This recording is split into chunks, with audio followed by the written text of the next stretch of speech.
2025 is almost over. Before we ring in the new year, I wanted to take you through a walkthrough of some of the biggest news stories that happened in the Mid-Ohio Valley during 2025. 2025 started with the Mid-Ohio Valley getting over a foot of snow, coupled with frigid temperatures. Near the end of January, former Wood County Schools teacher Nathan Cunningham was sentenced for sexual assault of a child. There were Doge protests in downtown Parkersburg in mid-February to protest cuts to the federal workforce. Sadly, World War II veteran and Belpre native Roy Sees passed away on February 11th at the age of 106. St. Joe's ambulance service shut down at the end of March after 52 years of service. Camden Clark is now the only ambulance provider in Wood County. It was ruled on April 2nd that Bureau of Physical Service probationary employees could return to work. Parkersburg City Council changed its public forum policy in April to some public outcry.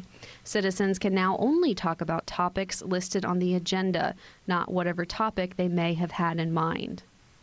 On April 9th, Jonathan Hearn was sentenced to 27 years in prison after attacking his girlfriend's mother and sister.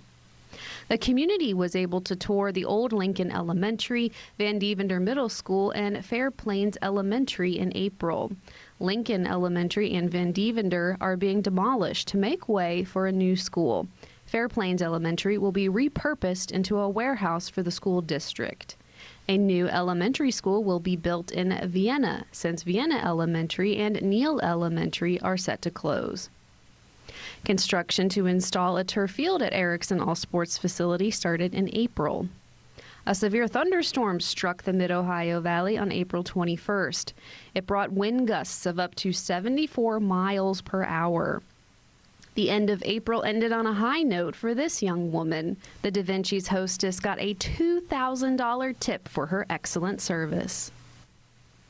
The Belpre City Schools tax levy finally passed during May's election. It had failed for decades each time it was placed on the ballot. It will allow Belpre City Schools to build new schools. WVUP announced for the first time it will offer dormitory living as an option for its students.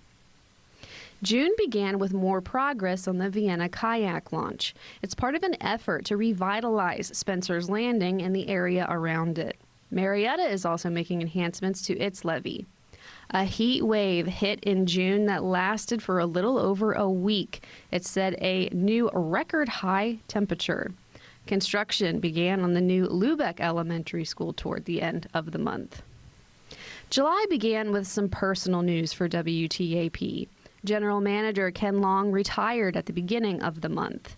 Not long after, longtime meteorologist Kurt Greenfield gave his last weather report on Friday, July 4th, before retiring after a 29-year career at WTAP. A man named Hurl Collins was sentenced to life in prison in July for killing his then-girlfriend, Morgan Stutler Lott. Scott Hickman's murder trial began in August. After a trial that lasted 2 weeks, he was found guilty for the 1995 deaths of Kimberly Fulton and her young son, Daniel Fulton. He was sentenced to life in prison. There was an orphan well explosion on August 25th in Washington County. 2 men later died from their injuries. In October, there was a breakthrough in the 2014 cold case of Cindy Ball. Greg Casto was arrested for her murder. The groundbreaking for new baseball and softball fields at Erickson was also this month. The Wood County Economic Development announced in November that Amazon is opening a 70,000 square foot delivery hub at the Polymer Alliance Zone in Davisville. There was a groundbreaking for the new Lincoln Elementary School in Parkersburg near the end of November. December began on a sad note. An 18-year-old man died from his injuries after being shot in South Parkersburg. His name was Brady Florence. There was a vigil at Southwood Park to remember his life. Butch Knight has been charged with his murder. Also at the beginning of December, former Parkersburg YMCA swim coach David Adams pleaded guilty to sexual abuse charges. He faces up to 25 years in prison.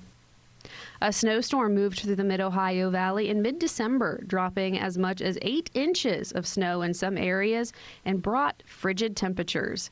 Monday, December 15th, set a new record low temperature. It was 3. The previous record had been 5. We hope you enjoyed this look back at 2025, and we'll continue to keep you informed in 2026. Coming up in